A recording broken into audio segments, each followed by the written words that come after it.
ngira ngo rero namwe ubwanyu murabyibonera ku mashusho ni video y'umukuru w'igihugu Perezida Felix Antoine Tshisekedi wa Repubulika ya Demokarasi ya Kongo ubwo yasesekaraga hariya i Brazaville ni muri Repubulika ya Kongo aho yitabiriye umuhango w'irahira rya perezida w'iki gihugu Denis Sassou Nguesso. Ni nyuma y'uko rero umunsi w'ejo nanone ku gicamunsi cyo kwa gatatu nibwo umukuru w'igihugu cy'u Rwanda Perezida Paul Kagame yageze i Brazaville mbere yo kwakirwa na Minisitiri w'Intebe wa Repubulika ya Kongo ariwe Anatole Corne Makaso. Kuri wa kane rero tariki 16 Mata nibwo Sassou Nguesso yarahiriye gukomeza kuyobora Kongo Brazaville mu muhango wabereye muri Stade de la Concorde iherereye mu mujyi hariya Ikintele. Ubwo rero Tshisekedi nawe murabibona nawe ubwe yahasesekaye. Ubwo rero benshi bari bazatese guhura kwa Perezida Kagame na Tshisekedi bivuze iki?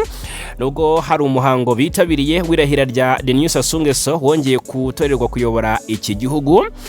Biravugwa ko mu by'ukuri ni umuhango uri kwa umwuka mwiza witabiriwe n'abanyacyubahiro bagiye batandukanye, ariko kandi abenshi bati hakabaye habaho ibiganiro hagati ya Perezida Kagame na Tshisekedi dore ko ibihugu bayoboye bitabanye neza biri mu bushyamirane, dore ko u Rwanda rushinjwa kuba rushyigikira umutwe wa M23 rugaterera Repubulika ya Demokarasi ya Kongo nayo mu by'ukuri ikabishinjwa gushyigikira umutwe wa FDL ugizwe hanini n'abasize baye ku Rwanda muri jenoside yakorewe abatutsi. Turakomeza kugera dukurikirana buri kimwe mu by'ukuri ku bijyanye n'uyu muhango ubwo habaye ibiganiro hagati y'abakuru b'ibihugu byombi twaza kubibamenyesha.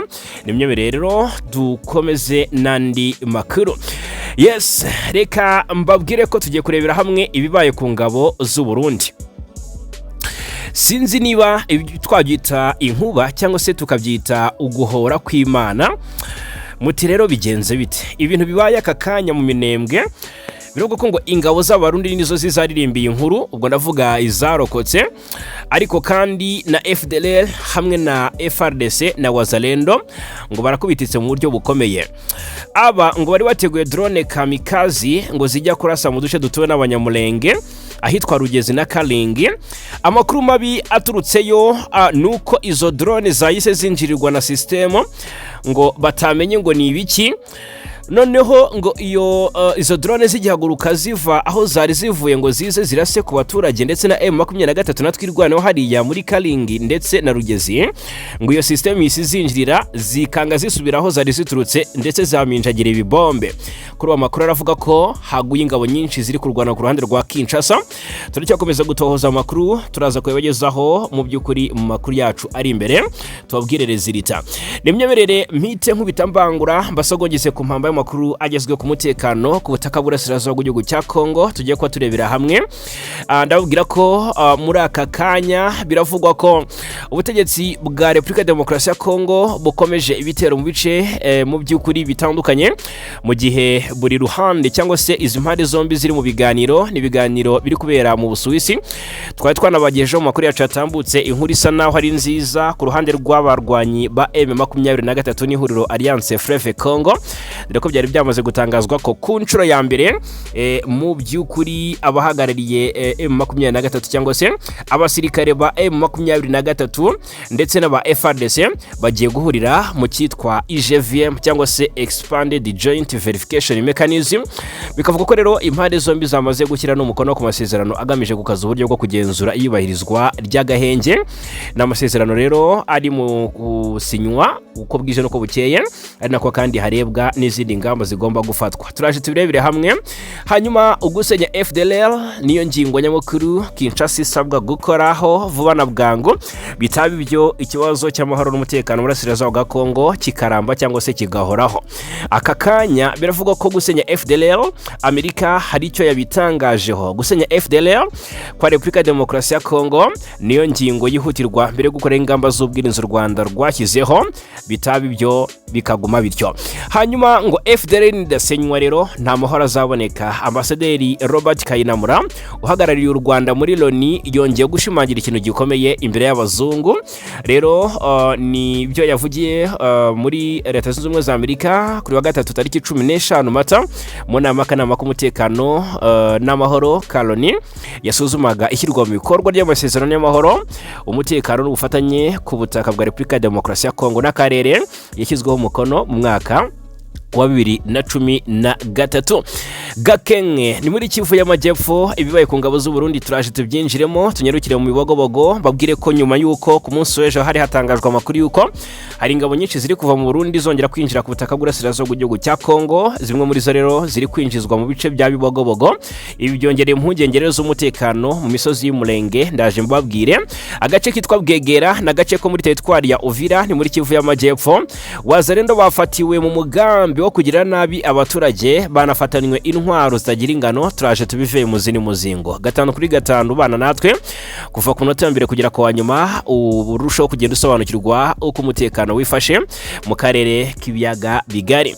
Ni munyemerere aka kanya ariko mpere ku nkuru mbi cyane turutse mu gihugu cy'abaturanyi cy'u Burundi. Ntago birasobanuka ibyari byo, ariko kandi byamaze kuba bitangazwa ndetse biri confirmed. Hari urupfu rubi cyane rwa minisitiri w'itangazamakuru n'itumanaho Burundi yitwa Gabi Bugaga kuri uyu wa kane tariki 16 Mata.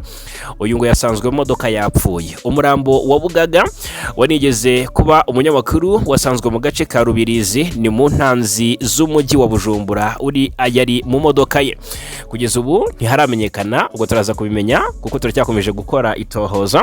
Ntiharamenyekana intandaro y'urupfu rwe, ariko amakuru amwe aravuga ko yaba yazize impanuka. Ni mu gihe guverinoma y'u Burundi nta kiratangaza ku rupfu rwe. Muri Kanama umwaka ushize nibwo Bugaga yari yagizwe na President Ndayishimiye minisitiri w'itangazamakuru ndetse n'itumanaho. Turaza kumenya icyamwishe, turaza rero kuba tukibabwiraho 5 andi makuru yihutirwa cyane turutse mu gihugu cya Afrika y'Epfo. Umunyepolitike Julius Malema uyu nguyu yakatiwe imyaka 5. Ni umunyepolitike Julius Malema uyobora ishyaka Economic Freedom Fighters cyangwa se EFF ritavuga rumwe n'ubutegetsi. Amakuru rwose angeraho muri aka kanya turuka muri Afrika y'Epfo, aravuga ko yahamijwe icyaha cyo kurenga ku mategeko agenga ikoreshwa ry'intwaro. Abanyamategeko rero bunganira Malema bahise bajurira iki gihano cyahawe umukiriya wabo. Ubwo rero bivuze ko uyu Malema y'imyaka 55 nagumishirizwa igihano yahawe azanamburwa inshingano nk'umudepite, kuko amategeko ya Afrika y'Epfo agena ko uhamijwe igifungo kirenza amezi 12 mu by'ukuri akurwaho ubudahangarwa bwe. Hanyuma rero reka twinjire noneho mu burasirazuba bwa Repubulika Iharanira Demokarasi ya Kongo. Amakuru aturukayo na makuru akomeye cyane kandi aremereye ateye ubwoba n'impungenge. Reka duhere Uvira mu gace kitwa Bwegera. Ahangaha ntabwo ari imirwano, ahubwo Bwegera biravuga ko yafatiwemo abazalendo ngo bari mu mugambi mubisha, bafatanywe n'intwaro ndetse nyinshi cyane. Amakuru aturuka mu gace ka Bwegera ni mu kibaya cya Rusizi cyangwa se Predo Rusizi hazwe muri Kivu y'Amajyepfo ni mu teritwari ya Uvira. Ahangaha niho bivuga ko rwose abo bazalendo bafatiwe, aho bivuga ko bari biteguye ibikorwa by'ubugizi bwa nabi byibasira abaturage b'abasivile. Byabaye amasaha make ashize kuri uyu wa kane tariki 16 mu bice bivuga ko bigenzurwa n'ihuriro rya Alliance Fleuve Congo M23. Kwibaza utese abazalendo bari mu biki? Amakuru avaho byabereye aragaragaza ko abo bantu bombi bafashwe bafite imbunda imwe, bahita batabwa muri yombi kugira ngo bakorweho iperereza.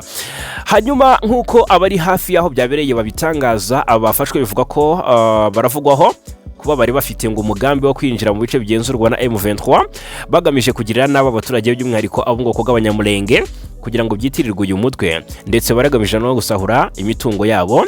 Hari kandi n'amakuru avuga ko ibyo bikorwa byashoboraga gushyirwa ku mutwe wa M23 mu rwego rwo kuwusebya no kuwusiga icyasha. Byarangiye bipfubye rero ko M23 yagobokanye ingoga irabafata, bamwe bataye mu by'ukuri mu mvuto, abandi ndetse n'ibikoresho byabo yabibambuye. Ntabwo havuzwe ko hari abishwe muri inkuru, ariko turakomeza kumenya, kugerageza gushakisha amakuru tunamenye ese ni bangahe bafatanye intwaro zingana iki, hanyuma aka kanya baherereye he. Hanyuma ni nyuma yo gushyira umukono ku buryo bushya bwo gufatanya kugenzura ihagarikwa ry'imirwano mu Busuwisi, ubutegetsi bwa Kinshasa butitaye ku ntambwe y'ibiganiro bimaze guterwa bukomeje gukora ibidasanzwe biteye isoni n'ikimwaro. Twabwiye amakuru yatambutse ko ku munsi w'ejo ibiganiro byabaye byiza, nyuma y'uko kwa gatatu byari byazambye. Murabizi ko hari ingingo zimwe na zimwe impande zombi zatangiye zitumvikanaho.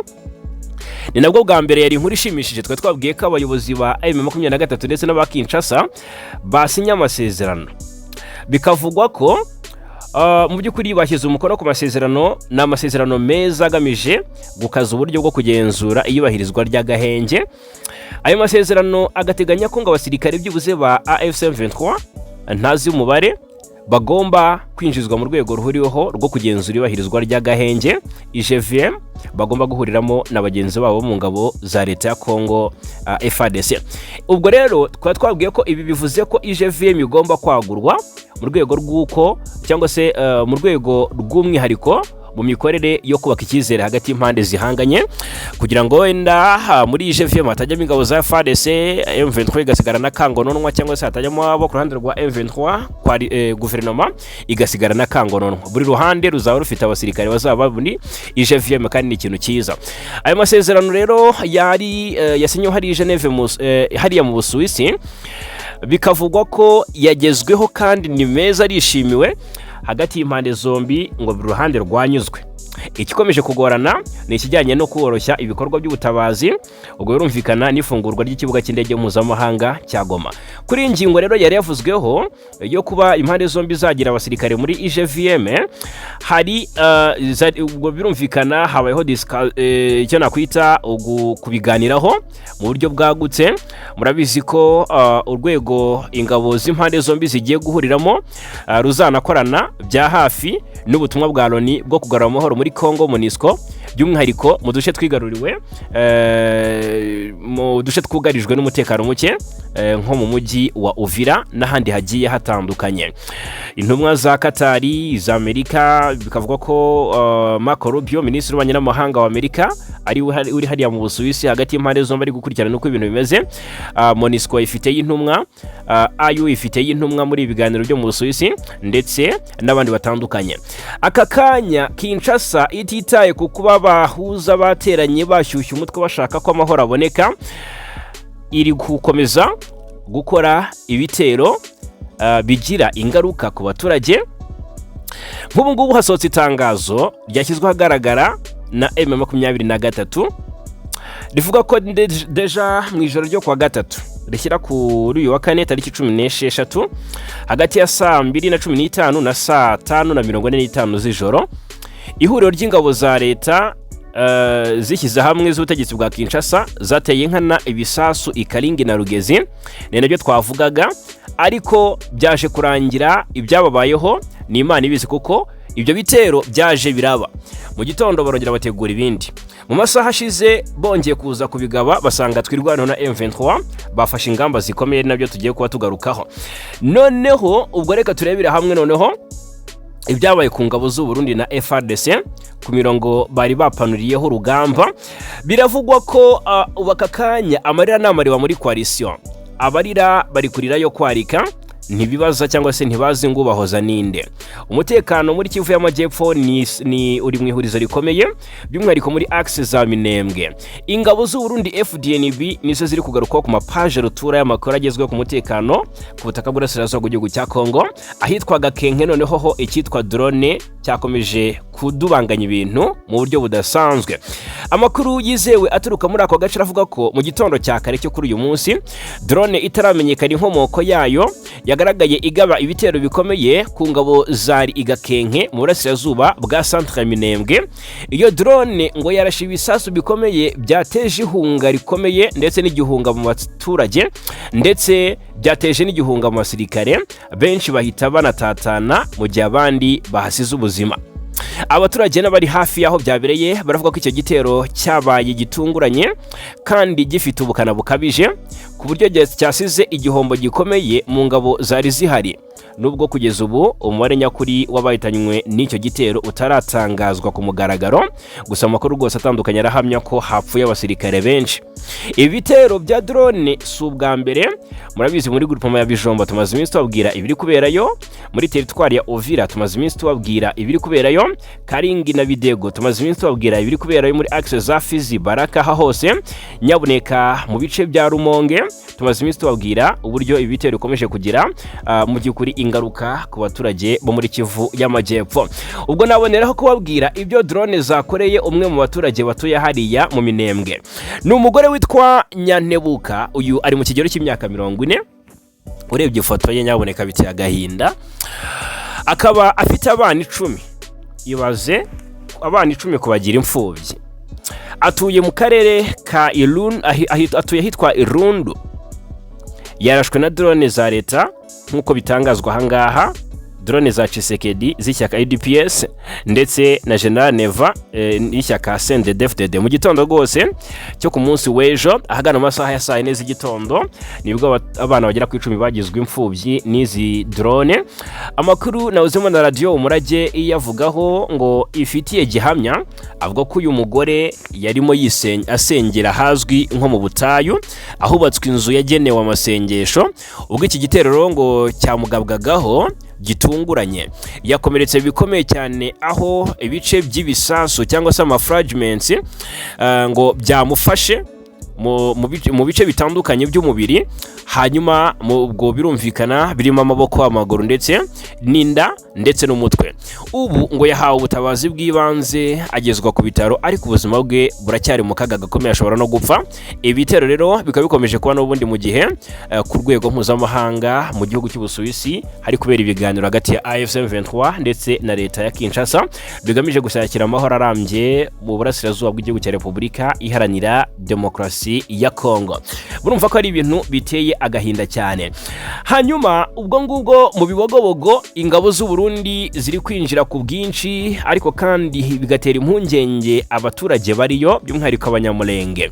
Amakuru aturuka mu gace ka Bibogobogo ni muri teritwari ya Fizi aremeza neza ko mu gitondo cyo kuri uyu wa 4 hagaragaye ingabo nyinshi z'u Burundi zinjiye muri ako gace, mu gihe umutekano n'ubundi ukomeje kuzamba mu Minembwe. Nkuko abatangabuhamya byivugira, izo ngabo zahageze mu masaha ya kare y'igitondo, bivuga ko ngo zanyuze mu nzira y'amazi zambuka ikiyaga cya Tanganyika ziturutse mu mujyi wa Bujumbura, zibanza kugera Ibaraka mbere yo kwerekeza Ibibogobogo.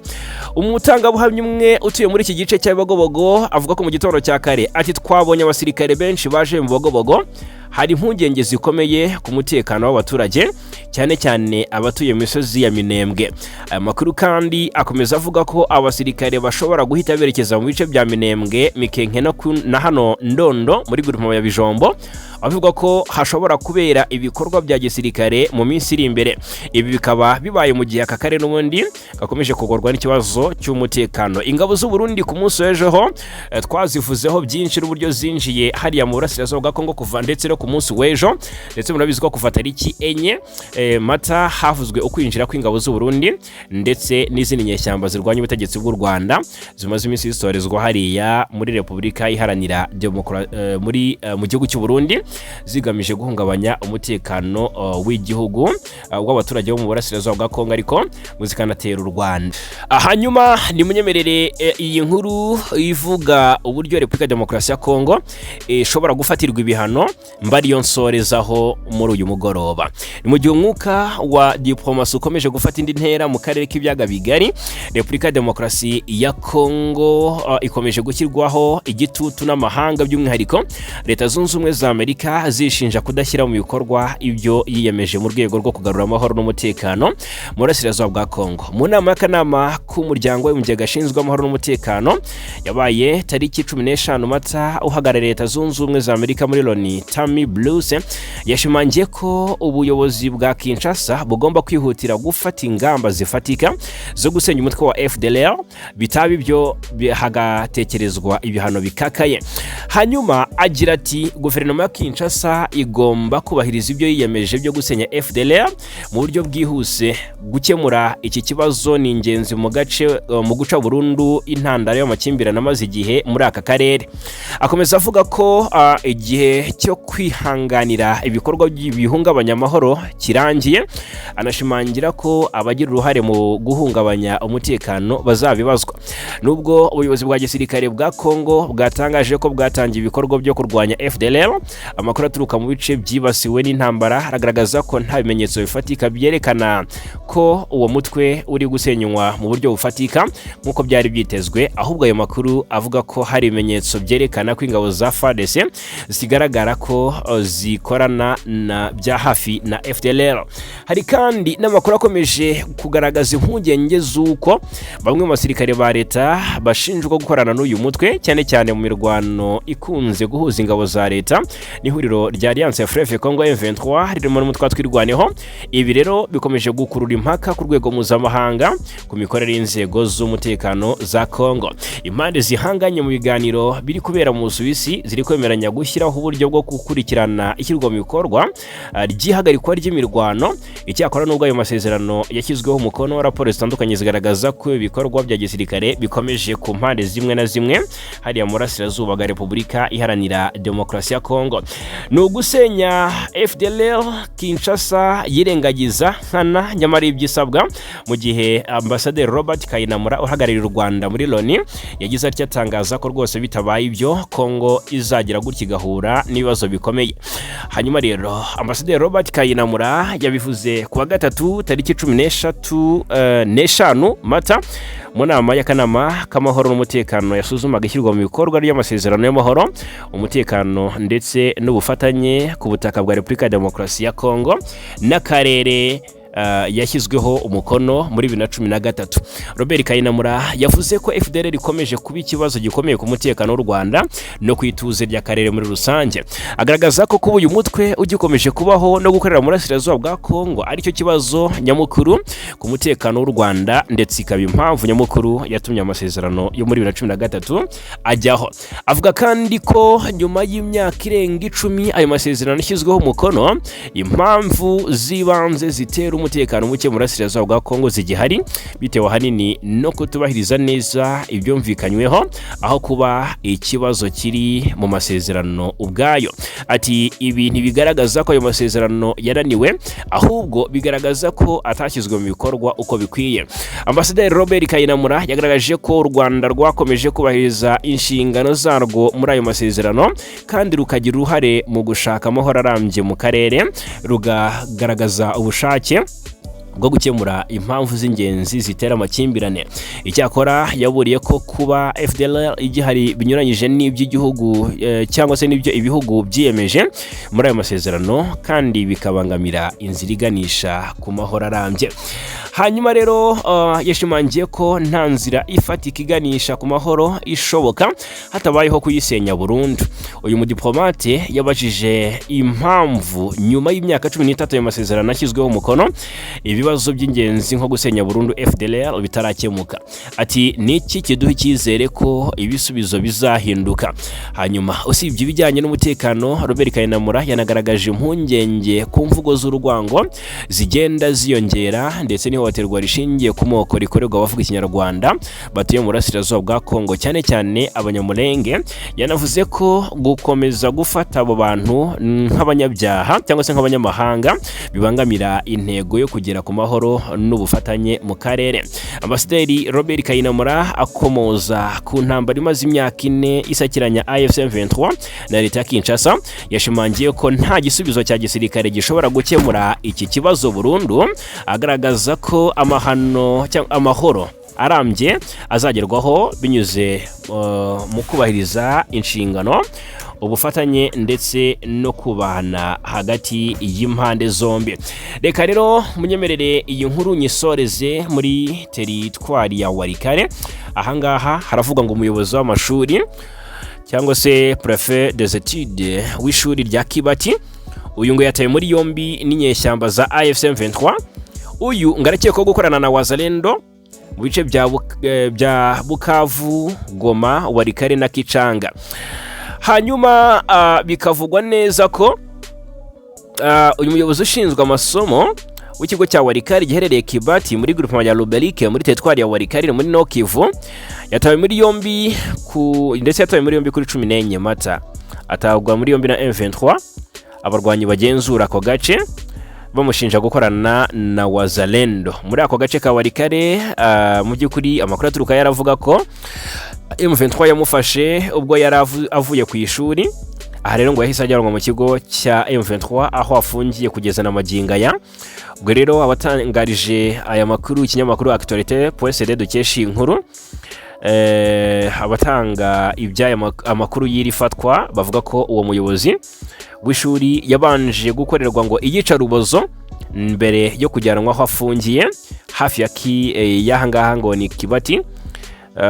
Kuva yafatwa rero ngo abavandimwe be nta makuru ye barabona, bakaba bibateye impungenge zikomeye. Ibi rero ni biri kuvugwa nabo kunane rwa guverinoma ya Kinshasa nko guharabika umutwe wa M23.